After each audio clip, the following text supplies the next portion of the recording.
ഞങ്ങളെ സംബന്ധിച്ചിടത്തോളം നല്ല തോൽവി വളയൂരിൽ ജനങ്ങൾ നൽകിയിട്ടുണ്ട്. ആ പോണ പോക്കിൽ കയ്യിലൊരു കുപ്പി ഉണ്ടാവും അത്രേ. ആ കുപ്പിയിലെ വെള്ളം വെറുതെ തളിച്ച്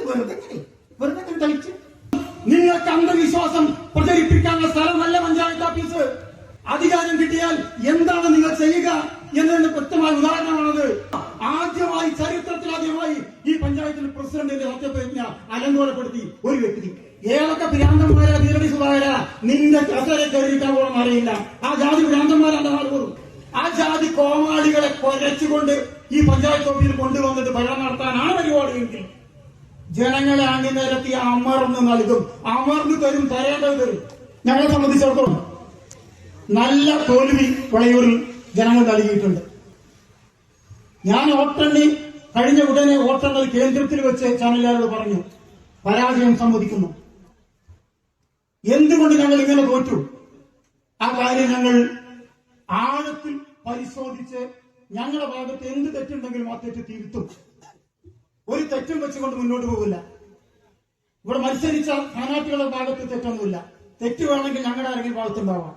ആ എന്ത് രാഷ്ട്രീയമായ തെറ്റാവട്ടെ മറ്റെന്തെങ്കിലും തരത്തിലാവട്ടെ തിരുത്തേണ്ടതുണ്ടെങ്കിൽ തിരുത്തുക തന്നെ ചെയ്യും. അങ്ങനെയാണ് കമ്മ്യൂണിസ്റ്റ് പാർട്ടി മുന്നോട്ട് വന്നിരിക്കുന്നത്. അപ്പൊ പരാജയം സമ്മതിക്കുന്നു. ഇവിടെ UDF ഈ പഞ്ചായത്ത് 5 വർഷം ഭരിക്കാൻ ആവശ്യമായ ജനവിധിയാണ് ജനങ്ങൾ നൽകിയിട്ടുള്ളത്. ഞാൻ ഉത്തരവാദിത്തത്തോടുകൂടി കമ്മ്യൂണിസ്റ്റ് പാർട്ടിയുടെ തീരുമാനം പറയുകയാണ്. ഈ ഗ്രാമപഞ്ചായത്തിന് നല്ല രൂപത്തിൽ ഭരണം മുന്നോട്ട് കൊണ്ടുപോകുന്നതിന് ഈ പഞ്ചായത്ത് ഭരണസമിതിക്കും പ്രസിഡന്റിനും വൈസ് പ്രസിഡന്റിനും പൂർണ്ണമായ പിന്തുണ CPIM നൽകും. ഒരു സംശയവും വേണ്ട. ഞങ്ങൾ എല്ലാ സഹായങ്ങളും ഈ പഞ്ചായത്തിന് നൽകും. പ്രസിഡന്റിനും വൈസ് പ്രസിഡന്റിനും ഭരണസമിതിക്കും നൽകും. നല്ല പിന്തുണ, പൂർണ്ണമായ നല്ല സപ്പോർട്ട്, നല്ല പിന്തുണ ഞങ്ങൾ നൽകും. ഞങ്ങൾക്കത് ചെയ്യാനാവും. കാരണം ഇന്ന് ഈ പഞ്ചായത്ത് ഈ ജില്ലയിലല്ല, ഈ സംസ്ഥാനത്തല്ല ഇത്ര മാത്രം വളർന്ന പുരോഗമിച്ച നല്ല വികസനം വന്ന ഒരു പഞ്ചായത്ത് വേറല്ല. ഈ കാണുന്ന ഈ മാറ്റം, ഈ മിന്നുന്ന മാറ്റം, ഈ വളയൂർ ഗ്രാമപഞ്ചായത്തിൽ ഇന്നുള്ള എല്ലാ നന്മകളും ഞങ്ങളുടെ വയറപ്പിന്റെ ഭാഗമായിട്ടാണ്. 5 വർഷം കഴിഞ്ഞ് ഞങ്ങൾ തിരിച്ചു വരേണ്ട സ്ഥലമാണ് അവിടെ. ഈ 5 വർഷത്തിലിടയ്ക്ക് ഞങ്ങൾ ഉണ്ടാക്കിയ ഈ നേട്ടങ്ങളെല്ലാം നശിച്ചു കാണണം എന്ന് ഞങ്ങൾ ആഗ്രഹിക്കുന്നില്ല. അതുകൊണ്ട് ഞങ്ങൾ ഉണ്ടാക്കിയ ഈ നേട്ടത്തിന്റെ തുടർ പ്രവർത്തനം ആവശ്യമാണ്. വീണ്ടും തുടർ വികസനം ആവശ്യമാണ്. അതിന് ആര് പ്രസിഡന്റ്, ആര് ഭരിക്കുന്നു എന്ന് നോക്കില്ല. നിങ്ങളെ UDF-നെ, പ്രസിഡന്റിനെ, വൈസ് പ്രസിഡന്റിനെ പൂർണ്ണമായി CPIM പിന്തുണയ്ക്കും.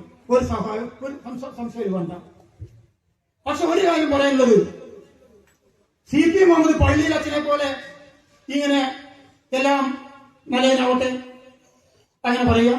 മുമ്പരിങ്ങനെ എല്ലാം ശാന്തനായി സുന്ദരനായി ഇങ്ങനെ കാര്യം പറയാം. കൃഷ്ണൻകുട്ടിയുടെ കാലത്ത് ഒക്കെ ഐക്യത്തിലായിരുന്നു എന്ന് പറയാം. സുധാകരനും അങ്ങനെ തന്നെ പറയാം. എന്നിട്ടോ ഇതിനെന്താ പരിപാടി? അതാണ് ഇപ്പൊ ഇവിടെ കണ്ടത്. ഗോപാലൻ പറഞ്ഞത്, ആ ജാതി കോമാളികളെ കൊരച്ചുകൊണ്ട് ഈ പഞ്ചായത്ത് ഓഫീസിൽ കൊണ്ടുവന്നിട്ട് ഭരണം നടത്താനാണ് പരിപാടിയെങ്കിൽ ജനങ്ങളെ അണിനിരത്തി അമർന്ന് നൽകും. അമർന്ന് തരും, തരേണ്ടത് തരും. അതൊരു വിട്ടുവീഴ്ചയില്ല. നിങ്ങൾ നോക്കിവിടെ BJPക്ക് പഠിക്കാണ് കോൺഗ്രസ്. അവര് തിരുവനന്തപുരത്ത് ജയിച്ചത് 90%. BJP ജയിച്ച 90% സീറ്റിലും കോൺഗ്രസിന് 100 തികയില്ല. 3-ാം സ്ഥാനത്താണ്. കോൺഗ്രസ് ജയിച്ച എല്ലാ മണ്ഡലങ്ങളിലും BJP 3-ാം സ്ഥാനത്താണ്. ഇതാണ് അഡ്ജസ്റ്റ്മെന്റ്. ഈ അഡ്ജസ്റ്റ്മെന്റ് കേരളത്തില് അങ്ങോളം ഇങ്ങോളം ഉണ്ടാക്കിയിട്ടുണ്ട്. BJP കണ്ടോ ജയിച്ചപ്പോ MLA-യുടെ ഓഫീസ് ഒഴിപ്പിക്കാൻ ശ്രമിക്കുന്നു. BJP ചെയ്യുന്നതാണ്. എന്തെല്ലാം ധിക്കാരം. 113 ബസ് കൊടുത്തിട്ടുണ്ട് അന്നത്തെ കോർപ്പറേഷൻ. അത് തിരിച്ചു കാണണം. എന്താ ധിക്കാരം നോക്കി. ആ BJPക്ക് പഠിക്കുന്ന ധിക്കാരമാണ് ഇവിടെ സംഭവിച്ചത്. ഈ വളയൂർ പഞ്ചായത്ത് സംഭവിച്ചത്. 1000-ഓളം പഞ്ചായത്ത് കേരളത്തിലുണ്ട്.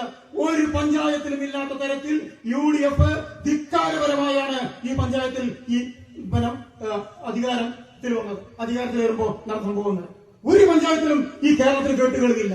നിങ്ങൾ നോക്കി ആദ്യത്തെ സംഭവം എന്താ? ഞങ്ങൾ എത്ര തോറ്റിട്ടുണ്ടെന്ന്. പട്ടാമ്പി മുനിസിപ്പാലിറ്റി ഞങ്ങൾ ആദ്യമായി ജയിച്ചല്ലോ കഴിഞ്ഞ തവണ.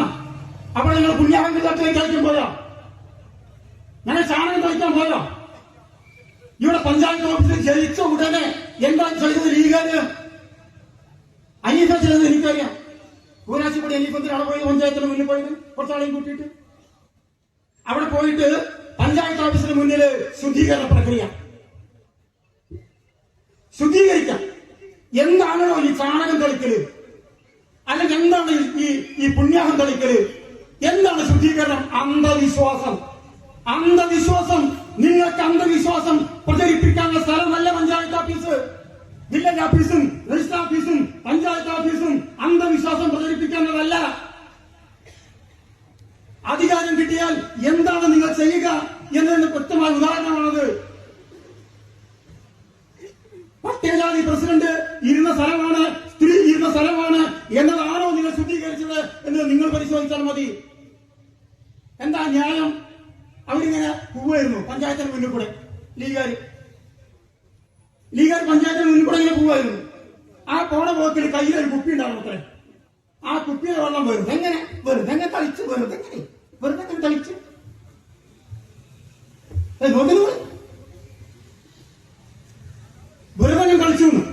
ഈ കൂരാശി പഠിക്കലെ ലീഗുകാരായ പ്രധാനികൾ, കൂരാശി പഠിക്കലെ ലീഗുകാര് സംഘടിതമായി ജാഥ നടത്താൻ തീരുമാനിച്ചിട്ടുണ്ടോ? ഇല്ല. പിന്നെ എന്തിനു പോയി? അവിടെ ശുദ്ധീകരിക്കാൻ പോയതാണ്, അന്ധവിശ്വാസം പ്രചരിപ്പിക്കാൻ പോയതാണ്. അത് അന്ധവിശ്വാസത്തിന്റെ പ്രചരണമാണ്. ഈ കേരളത്തിൽ എവിടെയെങ്കിലും അത് കേട്ടിട്ടുണ്ടോ? ഇത്ര ഒരു അന്ധവിശ്വാസം, ഒരു ശുദ്ധീകരണ പ്രക്രിയ. അത് കഴിഞ്ഞു, ഞങ്ങളൊന്നും വേണ്ടിയില്ല, ഓക്കെ. അത് കഴിഞ്ഞ് ഇവിടെ പഞ്ചായത്ത് പ്രസിഡന്റുമാരുടെ പഞ്ചായത്ത് പ്രസിഡന്റ് സത്യപ്രതിജ്ഞ, ആ സത്യപ്രതിജ്ഞയിലാണ് പ്രശ്നം. നിങ്ങൾ നോക്കി, കേരളത്തില് ഏതെങ്കിലും പഞ്ചായത്തിൽ എന്തെങ്കിലും ഒരു കുഴപ്പം ഉണ്ടായിട്ടുണ്ടോ? ഈ പഞ്ചായത്ത് ഉണ്ടായിട്ട് ഇന്ന് വരെ പ്രസിഡന്റ് സത്യപ്രതിജ്ഞ ചെയ്യുമ്പോ ഒരു അപശബ്ദം ഉണ്ടായിട്ടുണ്ടോ? അലങ്കോലപ്പെട്ടിട്ടുണ്ടോ? ചരിത്രത്തിൽ ആദ്യമായി ഈ പഞ്ചായത്തിൽ പ്രസിഡന്റിന്റെ സത്യപ്രതിജ്ഞ അലങ്കോലപ്പെടുത്തി ഒരു വ്യക്തി. എന്താണ് അവിടെ ഗോപാലൻ പറഞ്ഞത്? ഗോപാലൻ ആദ്യം രാവിലെ പറഞ്ഞു, പ്രസിഡന്റ് തെരഞ്ഞെടുപ്പ് കഴിഞ്ഞ് ഗോപാലൻ പറഞ്ഞു, സാധാരണ നിലയ്ക്ക് പഞ്ചായത്തിലെ മുൻ പ്രസിഡന്റുമാരെ, രാഷ്ട്രീയ പാർട്ടി നേതാക്കളെയൊക്കെ ഇത്തരം ഒരു ചടങ്ങിൽ വിളിക്കാറുണ്ട്. ഇത് ഗോപാലൻ പറയണ്ടേ? ഗോപാലൻ പറയണം, വിളിക്കാറുണ്ട്. അത് വിളിച്ചോളന്ന് ഒരു നിർബന്ധമില്ല കേട്ടോ, ഒരു നിർബന്ധമില്ല. അതിന് പ്രസിഡന്റിനോ വേണമെങ്കിൽ ഞാനൊക്കെ സെക്രട്ടറിയെ കൊണ്ട് വിളിപ്പിച്ചിട്ടുണ്ട്. നിങ്ങളൊന്ന് വിളിക്കുന്നവരുടെ ഇവരൊക്കെ പഞ്ചായത്ത് സെക്രട്ടറിയെ കൊണ്ട് വേണമെങ്കിൽ മതി, മര്യാദയാണ്. ഗോപാലൻ പറഞ്ഞു വിളിക്കാമായിരുന്നു, അത് വിളിക്കാത്ത മോശമായി എന്ന് പറഞ്ഞു. ഇതാണ് പറഞ്ഞത്, എന്താ തെറ്റ്? ഗോപാലൻ പറഞ്ഞിരുന്നു.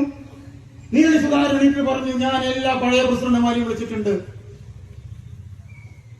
ഞങ്ങളാരും വിളിച്ചിട്ടില്ല, എന്നെ വിളിച്ചിട്ടില്ല.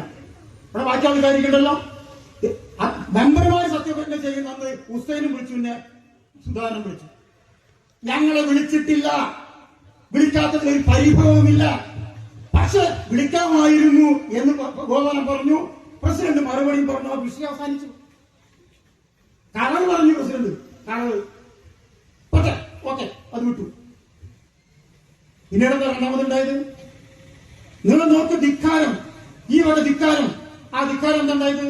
മഹാനായ EMSന്റെ ഫോട്ടോ അവിടെ ഉണ്ട്, പഞ്ചായത്ത് പ്രസിഡന്റിന്റെ തലമുകളിൽ മഹാത്മാഗാന്ധിയുണ്ട്. ഇവിടെ തിരുവനന്തപുരത്തെ ഒരു സ്ഥലത്ത് VS അച്യുതാനന്ദന്റെ ഫോട്ടോ കാട്ടിട്ടൊന്നുമില്ല. VS അച്യുതാനന്ദന്റെ ഒരു 50 വയസ്സുള്ള വരണ്ടേ കേട്ടുള്ളൂ. ഇവിടെ EMSന്റെ ഫോട്ടോ എടുത്ത് താഴെ ഇട്ടു. എവിടെ ഇട്ടത്? നിലത്തല്ല, ഒരു തെറ്റായ സ്ഥലത്ത് EMSന്റെ ഫോട്ടോ എടുത്തിട്ടത്. EMSനെ പോലെ ഒരു മഹാനായ വ്യക്തിയോട് ഇത്ര അപമര്യാദയായി പെരുമാറാൻ പാടുണ്ടോ? ആരാണ് EMS? അത് ധിക്കാരമല്ലാതെ വേറെന്താ? ധിക്കാരമല്ലാതെ വേറെന്താ? അവിടെ ഉമ്മൻചാണ്ടിയുടെ ഫോട്ടോ വെച്ചു, ഞങ്ങൾക്ക് പ്രശ്നമില്ല. EMSന്റെ ഫോട്ടോ അവിടെ നിർത്തിക്കൊടുങ്ങി. ഉമ്മൻചാണ്ടിനെ വെച്ചോ കരുണാകരനെ വെച്ചോ കുഴപ്പമില്ല, EMSന്റെ ഫോട്ടോ വെച്ച് താഴ്ത്തിട്ടു. ഇവരൊക്കെ സത്യപ്രതിജ്ഞ ചെയ്തെന്ന് ഒരാദ്യം ചെയ്തത് EMSന്റെ ഫോട്ടോ താഴെ ഇടുകയാണെങ്കിൽ നിന്റെയൊക്കെ വീടിന്റെ തറപ്പണി തുടങ്ങിയത്, നിനക്ക് തറ കെട്ടാൻ കഴിഞ്ഞത് മഹാനായ EMS ആദ്യമായി കേരളത്തിലെ മുഖ്യമന്ത്രിയായി വന്ന് ആദ്യം എടുത്ത തീരുമാനത്തിന്റെ ഭാഗമായിട്ടാണ്. അത് ചെയ്തല്ലോ. അതേക്കുറിച്ച് എന്താ മറുപടി? ആരോ ചെയ്തു. പ്രസിഡന്റിന്റെ റൂമില് തലയുടെ മുകളില് ഇരിക്കുന്ന വെച്ച് ആരോ ചെയ്തു. സൂക്ഷിച്ചോളണം. ഉമ്മൻചാണ്ടി മുഖ്യമന്ത്രി ആയിരിക്കുമ്പോ അവിടെ ഒരു കസേരയില്. ഏതൊക്കെ ഭ്രാന്തന്മാരാ ധീരടി സുധാകര നിന്റെ കസേര കയറിയിരിക്കാൻ പോകണമെന്ന് അറിയില്ല. ആ ജാതി ഭ്രാന്തന്മാരാണ് നാല് പോലും. അല്ലെങ്കിൽ തളമുള്ള EMSന്റെ ഫോട്ടോ താഴ്ത്തറിയോ? ഇതാണ് ഗോപാലൻ വൈസ് പ്രസിഡന്റ് തെരഞ്ഞെടുപ്പ് കഴിഞ്ഞ് ആശംസാ പ്രസംഗത്തിൽ പറയണ്ടേ? അത് പറഞ്ഞുകൊണ്ട് ചില കാര്യങ്ങൾ ഗോപാലൻ പറഞ്ഞത് മുഴുവൻ രാഷ്ട്രീയ. ഞങ്ങൾ പറയാൻ പറഞ്ഞതാ, പട്ടിക പോയി പറഞ്ഞതല്ല. അവിടെ ചില രാഷ്ട്രീയ കാര്യങ്ങൾ പറഞ്ഞു. അത് പറഞ്ഞു രാഷ്ട്രീയമാണെന്ന്. രാഷ്ട്രീയം കൊണ്ട് നേരുണ്ട്. മുൻകാലങ്ങളിലെല്ലാം ഇവിടെ രാഷ്ട്രീയം പറഞ്ഞിട്ടുണ്ട്, അങ്ങോട്ടും ഇങ്ങോട്ടൊക്കെ രാഷ്ട്രീയം പറഞ്ഞിട്ടുണ്ട്. പക്ഷെ ഗോപാലൻ രാഷ്ട്രീയം പറഞ്ഞിരുന്നപ്പോ CPM അത് തൃപ്തിയായില്ല. അദ്ദേഹം പറഞ്ഞു ശരിയായില്ല പറഞ്ഞു. ഓക്കെ, ഗോപാലൻ മുൻകിടില്ല, ശരി. പക്ഷെ പിന്നീടാണ് മറ്റേ തന്നെ എണീക്കുന്നത്. അയാള് നിങ്ങൾ വളയൂർ പഞ്ചായത്തിലെ ചരിത്രം, ഞാൻ ഒരു അഹങ്കാരാണ്, കോമാളിത്തം കൊരയ്ക്കലും തന്നെ ഗോപാലൻ പറഞ്ഞത് ശരിയാ. എന്താ എടാ പോടാ ഇന്ന് തെരഞ്ഞെടുക്കപ്പെട്ട പഞ്ചായത്ത് മെമ്പറെ പറയാൻ പാടുണ്ടോ? ഇയാൾ ആരാണ് പറയാൻ? വിളിക്കാൻ പാടുണ്ടോ? ഇന്ന് വരെ ഉണ്ടായിട്ടുണ്ടോ പഞ്ചായത്തിന്റെ ചരിത്രത്തിൽ? ഇന്ന് വരെ ഉണ്ടായിട്ടുണ്ടോ? ആ ഒരൊറ്റ വ്യക്തിയാണ് മനോഹരമായ ആ ചടങ്ങ് ആകെ അവതാരത്തിലാക്കിയത്. ഇതേക്കുറിച്ച് കഴിഞ്ഞ ദിവസങ്ങളിലായി എന്നെ ധാരാളം ആൾ വിളിക്കുന്നുണ്ട്. ഞാൻ എന്നെ മുരളിയൊക്കെ കണ്ട് സംസാരിക്കുന്നുണ്ട്. ഈ പഞ്ചായത്തിലെ കോൺഗ്രസിനും ലീഗിനും വോട്ട് ചെയ്ത ആളുകൾ തന്നെ അയ്യത്തടാമായിരുന്നു. കാരണം ഈ ജാതി അഹങ്കാരം തണ്ടുവാണെങ്കിൽ ഇത് വേണ്ടായിരുന്നു എന്ന് അവർ ചിന്തിക്കുന്നു. അത് ഞങ്ങൾക്ക് സന്തോഷമുണ്ട്. അന്താരാഷ്ട്ര മാതൃകയിൽ ഡിസൈൻ ചെയ്ത ഫാമിലി ഹോം മേക്കർ ഷോപ്പ് സിസോ വിശാലമായ കാർ പാർക്കിംഗ് സൗകര്യത്തോടെ കൊപ്പം സിൻഡിക്കേറ്റ് മാളിൽ പ്രവർത്തനം ആരംഭിച്ചിരിക്കുന്നു. ബാഗുകൾ, cosmetics, kitchen utilities, fancy, stationery, sports items തുടങ്ങിയവയുടെ ഉന്നത ഗുണനിലവാരമുള്ള ഇന്റർനാഷണൽ ഉൽപ്പന്നങ്ങൾ കുറഞ്ഞ വിലയ്ക്ക് സ്വന്തമാക്കാം. സിസോ ഉൽപ്പന്നങ്ങൾ ആമസോണിലും ലഭ്യമാണ്. ഇനി വൈകേണ്ട, ഇന്ന് തന്നെ നിങ്ങളുടെ വീടിനായി സിസോ സന്ദർശിക്കൂ. സിസോ, മേക്ക് ലൈഫ് സിമ്പിൾ.